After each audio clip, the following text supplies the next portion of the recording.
ரமலான் பெருநாள் super Saravana stores. வணக்கம் நேயர்களே, நான் உங்கள் கார்த்திக். நம்முடைய சிறப்பு நேர்காணலில் மூத்த பத்திரிகையாளர் கோட்டீஸ்வரன் இணைந்திருக்கிறார். அவரிடம் விரிவாக பேசலாம். வணக்கம் சார்.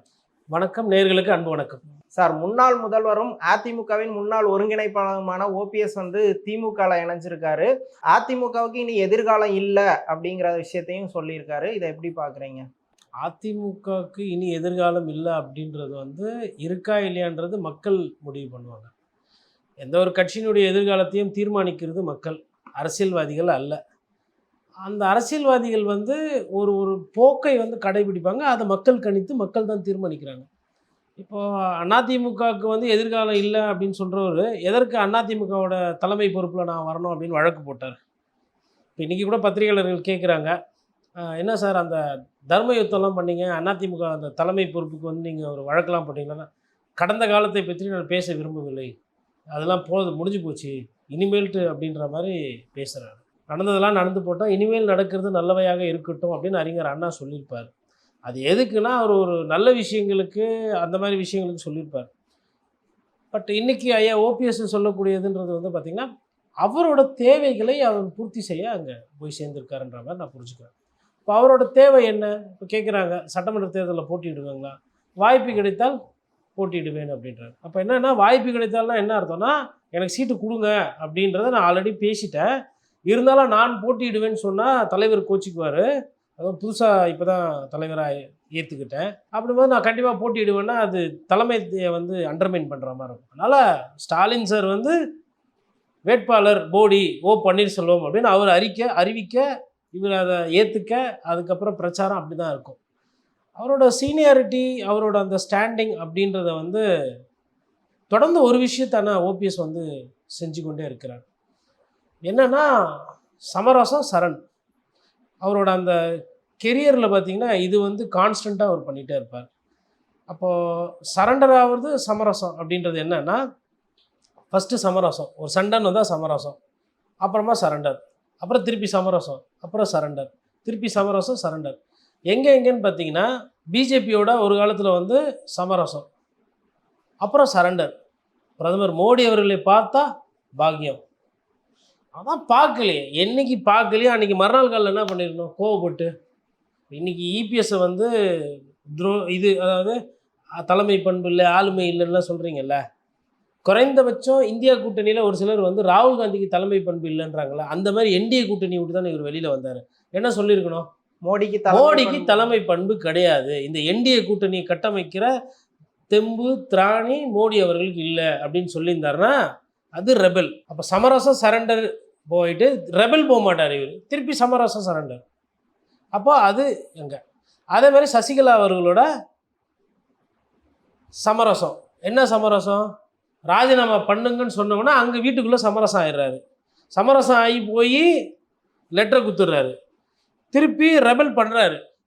ஆனால் அது ரொம்ப நாள் பண்ண முடியல, அது தாக்கு பிடிக்க முடியலன்னா சரண்டர்.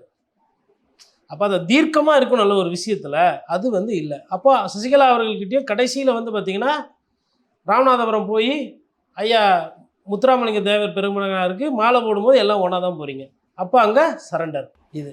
அப்புறம் எடப்பாடி பழனிசாமி அவர்கள்கிட்ட ஃபஸ்ட்டு சமரசம், நம்ம 2 பேர் சேர்ந்து கொள்ளலாம் அப்படின்னு சொல்லிட்டு அந்த 10 பேர் டிஸ்குவாலிஃபிகேஷன் பிரச்சனை அப்புறம் சேர்றாரு, சமரசம் செஞ்சுக்கிறாரு. சமரசம் செஞ்சு துணை முதல்வர் ஆயிடுறாரு. துணை முதல்வர் ஆனவுடனே ஒருங்கிணைப்பாளராக ஆகிட்டோம். கொடியேற்றுறது இவர் கொடியேற்றாமல் அவர் வரவரெல்லாம் காத்திருந்து அப்புறம் கொடியேற்றுறாரு. அப்புறம் சரண்டர் ஆகுது. மாவட்ட செயலாளர்கள் போடுறது கொள்றதெல்லாம் இவர் முக்கியத்துவம் இல்லாமல் அவர் போடுறாரு. சட்டமன்ற வேட்பாளர் அறிவிப்பு வரும்போதும் தேர்தல் வேட்பாளர் டிக் பண்ணுறதெல்லாம் எடப்பாடி பழனிசாமி தான் முடிவு பண்ணார். அங்கே சரண்டர் ஆகிறார். அதுக்கப்புறமா ரெபல் பண்ணுறாரு. திருப்பி என்ன பண்ணுறாரு, சரண்டர் ஆகி என்னை சேர்த்துக்கணும், தாயுள்ளத்தோட நான் எந்த நிபந்தனையும் வைக்கல, எங்களை அப்படியே ஏற்றுக்கணும் அப்படின்னு சொல்லி சரண்டர் ஆகிறார். இதெல்லாம் பண்ணாருன்னா பார்த்தா கடைசியில் ஒரு சரண்டர் ஒன்று ஆனார் பாருங்க, அச்சாம்பார் 6ன்ற மாதிரி.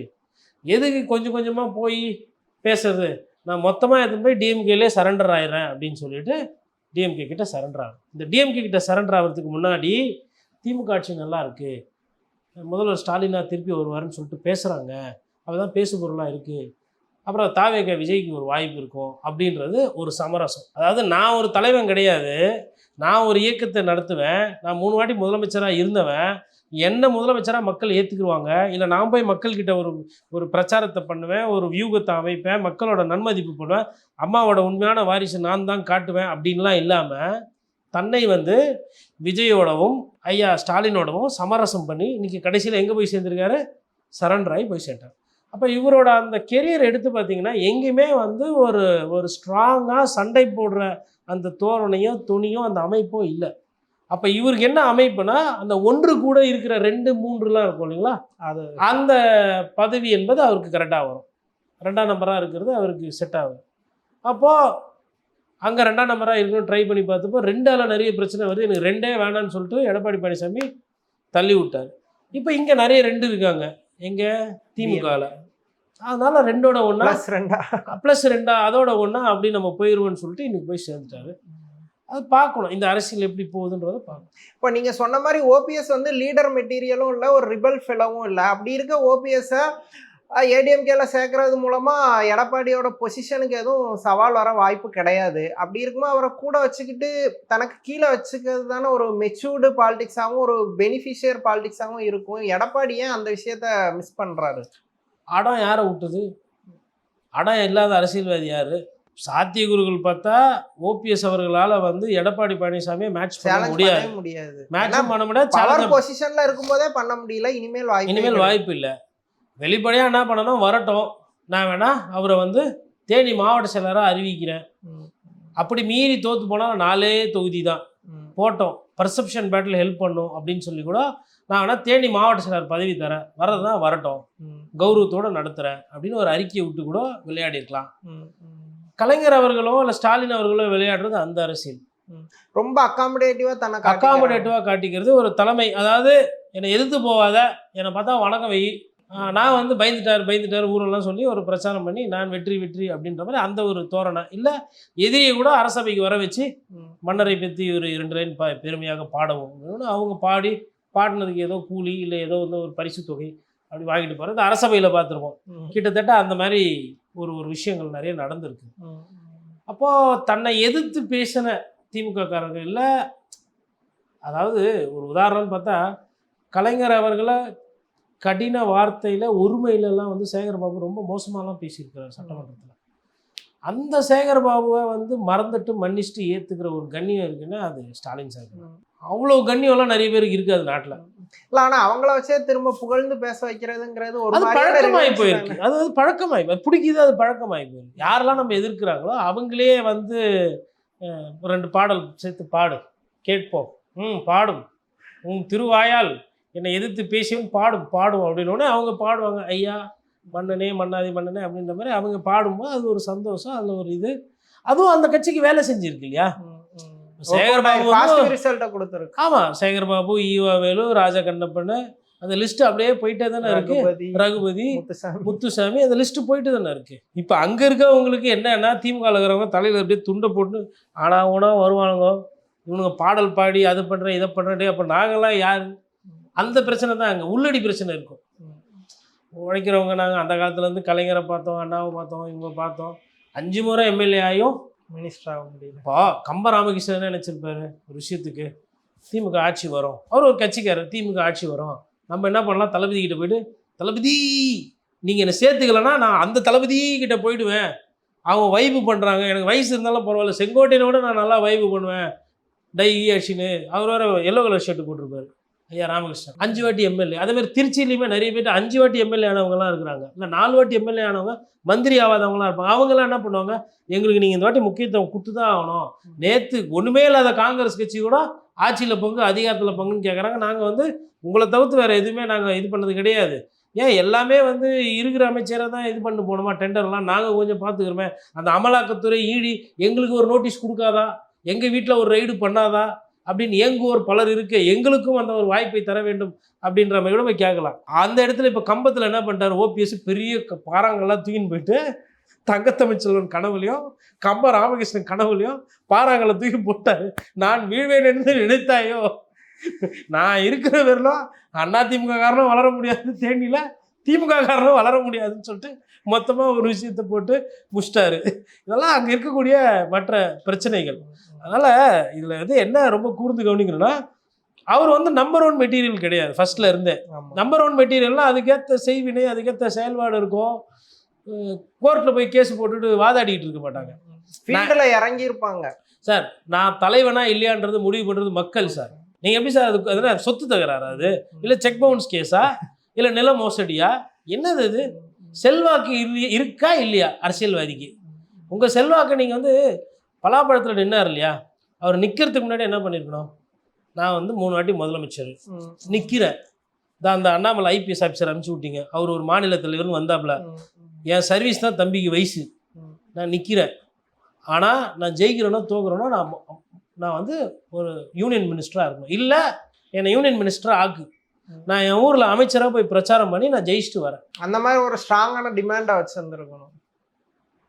பேச தெரியாது, டிமாண்ட் வைக்க தெரியாது, போட்டி வேட்பாளர் போட தெரியாது, கட்சி தொடங்க தெரியாது, நல்லா ஆக்ரோஷமாக பேச தெரியாது. திமுக எதிர்ப்புனா என்ன? திமுக எதிர்ப்பு மைப்பில் அப்படியே மெல்லமாக சொல்லிட்டு போயிடுறதா? விமான நிலையத்தில், ஏர்போர்ட்டில் 4 கேஸ் போடணும், அந்த கட்சியிலேருந்து 2 பேரை தூக்கணும், இதெல்லாம் பண்ணால் தான் திமுக எதிர்ப்பு. உண்மையிலே நீங்கள் வந்து அவ்வளோ ஒரு ஃபோர்ஸ்னால் என்ன பண்ணியிருக்கணும்? 2-3 பேரை திமுகலேருந்து எடுத்துருக்கணும் இல்லையா? அண்ணா திமுகவில் ஒரு 4-5 பேர் எடுத்துருக்கணும் இல்லையா? இருக்கிறவங்களாம் ஒவ்வொருத்தராக போகிறாங்க. ஃபஸ்ட்டு மனோஜ் பாண்டியன் போகிறாரு, திரும்பி பார்த்தா வைத்தியலிங்கத்தை காணோம், இந்த பக்கம் பார்த்தா ஐயப்பன் கையை பிடிச்சிக்கலாம். எப்போ இரு, எல்லாரும் ஒரே நேரத்தில் போனால் சந்தேகப்படுவாங்க, சரியாக போயிடும், கட்சியாக போய்க்கலாம். அந்த நிலைப்பாடு தானே இருக்குது. ஸ்டாலின் சாருக்கு இது வெற்றி, அதாவது பர்செப்ஷன் வைஸ் பார்த்தீங்கன்னா ஒரு மிகப்பெரிய வெற்றி. இல்லை, ஆனால் எனக்கு என்ன தோணுதுன்னா, இப்போ ஒரு சிஎம்மாக இருந்த ஒரு பர்சனை கொண்டு வந்து உள்ளே வச்சு எப்படி கரெக்டாக அகாமடேட் பண்ண முடியும்? அது இன்டர்னலாக ஒரு டிஸ்டர்பன்ஸ் தானே கொடுக்கும். அது நீங்கள் சாமானியனாக யோசிக்கிறீங்க, இல்லை பொதுமக்கள் பார்வையிலேருந்து என்னங்க நேற்று வரலாம் இருந்தார், இப்படி போயிட்டாரு, முன்னாள் முதலமைச்சர் இப்படி போயிட்டாருன்னு அந்த பொது கருத்தில் நீங்கள் கேட்குறீங்க, இல்லை பொது புத்தியில் நீங்கள் கேட்குறீங்க. ஐ டோன்ட் கேர், எனக்கு அதை பற்றி அக்கறையே இல்லையா. இப்படியே போச்சுன்னா நான் எம்எல்ஏ கூட எல்லாம் போயிடுவேனே. நான் போடியில் நிற்கணும், பலாப்பழத்தில் திருப்பி நின்று மறுபடியும் தோற்று போயிட்டா நான் என்ன பண்ணுறது? அந்த கெப்பாசிட்டி எனக்கு ஃபஸ்ட்டு எம்ஜிஆர் அவர்களோட பாட்டு தான், உன்னை எறிந்தால் நீ உன்னை எறிந்தால் உலகத்தில் போராடலாம். அவரே அறியாதவர். அதனால் அவர் என்ன பண்ணுறாரு? இலையை கொடுங்கப்பா, இல்லை சூரியனை கொடுங்கப்பா, தாமரை இருந்தாங்கன்னா ஐயோ வேணாம்ப்பா, அவருக்கும் தாமரத்தோட பயம் தெரியுது, தாமரைனா வேணாம்ப்பா, இலையை கொடுங்கப்பா இலையை கொடுப்பான்னு கேட்டு பார்த்தாரு, இலை கொடுக்கல. அவர் என்ன சொன்னார்? டிடிவி நல்ல ஒரு ஆப்ஷன் கொடுத்தாரு, இலையெல்லாம் பரவாயில்ல, குக்கர் தரேன், குக்கர் நல்லா விசில் அடிக்கும், தாவேக்கா மாதிரி நல்லா வேலை செய்யும், வாங்கினேன்னு கூப்பிட்டு பார்த்தாரு. நாளைக்கு வரேன், நாளான்னைக்கு வரேன், இதோ வந்துடுறேன், அதோ வந்துடுறேன், நல்ல நாள் பார்த்துட்டு இருக்கேன்னு சொல்லிட்டு அவரே நிறைய பேருக்கு காது குத்திட்டு போயிரு. அவருக்கு இவர் காது குத்த பார்த்தோம்னா அவர் ஒரு லெவலுக்கு மேலே டிடிவி உஷாராகி உங்களை சீக்கிரம் அடையாளம் காட்டுக்குவாங்க ஜனங்க அப்படின்னு. இப்போ இல்லை, எப்போ ஒரு மாதம் முன்னாடியே சொன்னார் அவர். ஆமாம், நீங்கள் வந்து சும்மா இந்த ஒருங்கிணைக்கணும், அதிமுக வந்து ஒன்றுபடணும், அம்மாவோட ஆட்சி வர வைக்கணும்லாம் நீங்கள் சும்மா இப்படி லேகின்னு சொல்லி விற்றுக்கிட்டு இருக்கீங்க. கூடி சீக்கிரம் உங்களை வந்து எனக்கு தெரியும் நீங்கள் யாருன்னு என்ன பண்ணுறீங்கன்னு மக்கள் உங்களை அடையாளம் காட்டுவாங்க அப்படின்ற மாதிரி அவர் முன்னாடியே கணிக்க ஆரம்பிச்சிட்டார், பேச ஆரம்பிச்சிட்டார். அப்போது இபிஎஸ் அவர்களும் டிடிவி தினகரன் சொன்னதும் உண்மை தானே. அப்படிதான் அவங்க அந்த பிரச்சாரத்தை எடுத்துகிட்டு போவாங்க. ஆனால் இப்போ அவர் என்ன சொல்கிறாருன்னா, எனக்கு வேற என்ன ஆப்ஷன் இருந்துச்சு, நான் ஏடிஎம்கேல என்ன சேர்த்துக்கோங்க, நிபந்தனை இல்லாமல் சேர்த்துக்கோங்கன்னு சொல்கிறேன், என்ன சேர்க்கவே இல்லைங்கும் போது நான் என்ன சங்கர மடத்துக்காக போக முடியும் அப்படிங்கிற ஒரு விஷயம் வைக்கிறாரு. இப்போ பொதுமக்கள் வந்து எடப்பாடி தானே இதில் அடமண்டாக இருந்ததா பார்ப்பாங்க. எடப்பாடி அடமெண்ட்டாக இருந்தது தான் பார்ப்பாங்க, அதுதான் உண்மை. எடப்பாடி பழனிசாமி அவர்கள் அடம் பிடிச்சது உண்மை, பிடிச்சிட்டு இருக்கிறது உண்மை. அது ஜெயிக்கிறதுக்கு அடம் பிடிக்கிறாரா தோக்கிறதுக்கு அடம் பிடிக்கிறாருன்றது தேர்தல் முடிவில் தான் தெரியும். அது ஒரு சிறப்பான மூவ் அப்படின்றது நான் அதுக்குள்ளே போக விரும்பலை. I don't see. ஏன்னா ஓபிஎஸ் மாதிரி ஒரு நபரை வந்து ஈஸியாக கூட வச்சே ஹேண்டில் பண்ணலாம். டிவியாவது உங்கள் தலைமையை சேலஞ்ச் பண்ண வாய்ப்பு இருக்குது, ஓபிஎஸ்க்கு அந்த கெப்பாசிட்டி கிடையவே கிடையாது. ஆமாம், ஏற்றுருக்கலாம், ஏற்றுக்கலை. சரி, அந்தந்த கட்சி தலைமை என்னென்ன முடிவு பண்ணுதோ என்னன்றது நமக்கு தெரியாது. அதனால் ஓபிஎஸ் வந்து விட்டதுனால மிகப்பெரிய பின்னடைவு, தென் மாவட்டங்களில் மிகப்பெரிய தாக்கத்தை ஏற்படுத்தும் அப்படின்னு சொல்லிட்டு ஒரு சிலர் வந்து பேசிகிட்டு இருக்காங்க. நான் அப்படியெல்லாம் பார்க்கல. அவர் கூட வச்சிருந்தப்ப 4 சட்டமன்ற தொகுதியில் 1 அவர் ஒண்டி தான் ஜெயிச்சாரு, அதுவும் 10,000 சீட்லையும் 12,000க்குள்ளே நினைக்கிறேன், கரெக்டாக எனக்கு நினைவு சரியால. மிச்சம் 3 தொகுதி போயிடுச்சு. ஆண்டிப்பட்டி போகுது, பெரியகுளம் போகுது, கம்பம் போகுது. அப்போ நீங்கள் என்ன அங்கே துணை முதல்வராக இருந்து நீங்கள் என்ன அப்படியே நட்டு அங்கே அப்படியே காப்பாற்றிட்டீங்க கட்சி செடியெல்லாம். அப்போ அதுதான் அவங்களோட வேல்யூவேஷன் தான் அவர் நினைக்கிறாரு. சரி, நீங்கள் போய் நின்னீங்க தனியாக ராமநாதபுரத்தில், நீங்கள் ஒருவேளை ஜெயிச்சிருந்தீங்கன்னா சரி, அன்னைக்காச்சு டிடிவி தினகரன் கிட்ட சின்னம் இருந்தது, பலாப்பழன்ற ஒரு சின்னத்தில் போய் நின்று பண்ணுறதை விட, அதாவதுங்க எந்த அளவுக்கு அவர் ஒட்டாமல் இருந்திருக்காரு பாருங்க யாரோடவும், தனக்கு என்ன அப்படின்றது. அப்போ அன்னைக்கு போயிட்டு ஒரு வேளை குக்கரில் நின்றுந்தாருன்னா மேபி கூட கொஞ்சம் ஓட்டு வந்திருக்கலாம் சின்னத்தினால. ஏன்னா அது கொஞ்சம் பாப்புலரான சின்னம். பலாப்பழத்தை தூக்கின்னு போய் ஊர் ஊராக எடுத்துன்னு போயிட்டு பலாப்பழம் எல்லா சீசன்லையும் கிடைக்காது. குக்கர்னால் என்ன பண்ணலாம், ஒரு 5000 குக்கர் டெய்லி பிரச்சாரம் பண்ணுற மாதிரி எடுத்துன்னு போயிட்டு ஊடு ஊடாக குக்கரை வச்சுட்டு வந்துருக்கலாமா சைலண்ட்டாக, பால்கனியில் குக்கரு அப்படியே பிரச்சாரத்துக்கு போயிட்டு மறந்து வைக்கிற மாதிரி. வெற்றிவேலு அதை தான் பண்ணார். யாருக்கு? டிடிவி தினகரனுக்கு. அப்படியெல்லாம் பண்ணி தான் ஜெயிக்க வச்சது. குக்கர் விலையே குறைஞ்சி போச்சு. எங்கே பார்த்தாலும் வட சென்னையில் பூரா வீட்லேயும் புது குக்கர்.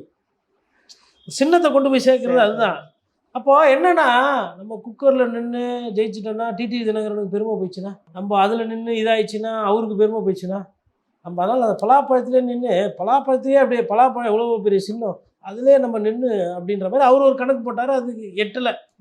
சரி, தேனி சொந்த மாவட்டம். சொந்த மாவட்டத்தில் நிற்காம எதுக்கு ராமநாதபுரத்தில் போய் நின்னீங்க? ராமநாதபுரம் டெய்லி நீங்கன்னா பாயிண்ட் டு பாயிண்ட் பஸ்ஸில் போயின்னு வந்திருந்தீங்களா? இல்லை என்ன அங்கே ராமநாதபுரத்தில் நீங்கள் அப்படியே வந்து ஒரு பெரிய தாக்கத்தை ஏற்படுத்திட்டீங்க, நீங்கள் அங்கே எது போய் நின்னீங்க? இப்போ இவ்வளோ விஷயங்கள் இவர் ஃபெயிலியர்ஸ் பண்ணியிருக்கிறார். தப்பான முடிவுகளை நிறைய 1-2 கிடையாது. கீழ்கோர்ட்டில் போகிறாரு, தோல்வி. உடனே மேல்கோர்ட்டுக்கு போகிறாரு, தோல்வி. உடனே ஹைகோர்ட்டுக்கு போகிறாரு, தோல்வி. உடனே சுப்ரீம் கோர்ட். இது ஒரு சைடு. இந்த சைடு வந்து இங்கே சீஃப் எலக்ட்ரல் ஆஃபீஸர்கிட்ட மனு, ரெட்டலை எனக்கு சொன்னாங்க ப்ளீஸ் சொல்லுங்கள். அவங்க அப்படிலாம் நான் சொல்ல முடியாதுங்க, டெல்லியில் தான் சொல்லணும். அங்கே போய் ரெட்டையில் எனக்கு சொந்தங்க ப்ளீஸ் சொல்லுங்கள். இல்லைங்க அது முடியாது. அப்போ ரெட்டையிலே நிப்பாட்டு முடக்கு.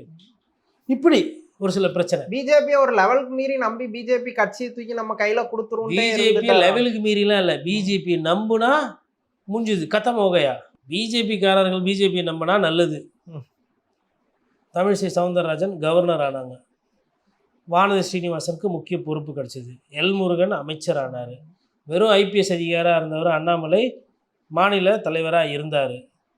அதுக்கப்புறமா வந்து உங்களுக்கு ஈலா கணேசன் போன்றவர்களுக்கு முக்கிய பொறுப்பு. சிபி ராதாகிருஷ்ணன் நீங்கள் துணை ஜனாதிபதி. அப்போது ஒரிஜினல் பிஜேபிக்காரங்க ஒரிஜினல் பிரீடுக்கு முக்கியத்துவம் அங்கே கொடுக்குது அந்த கட்சி. அதில் மாற்றுக்கிறது கிடையாது. ஆனால் உறவாடி கெடுக்கிறேனே, என் கட்சிக்கு நான் கொஞ்சம் குந்தகம் பண்ணுறேன், என்ன ப்ளீஸ் கூப்பிடுங்க டெல்லிக்கு, இந்தி மே போல்தாவும் அப்படின்னு போனால் அதோ கதி தான். நட்டாத்தில் விட்டுட்டு போயிடுவாங்க.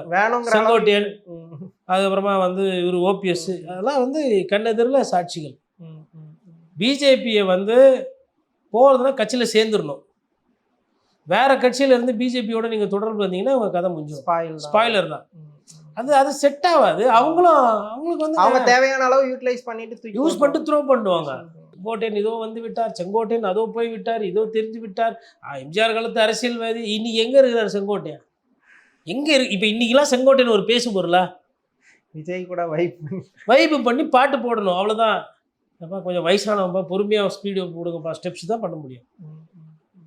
அதனால் அது வந்து ஒரு என்ன சொல்கிறது, கஷ்ட நேரம் பாவம் அவருக்கு. தமிழ்நாடு அரசியல் குறித்து பல விஷயங்களை ரொம்ப விரிவாக பேசுனீங்க.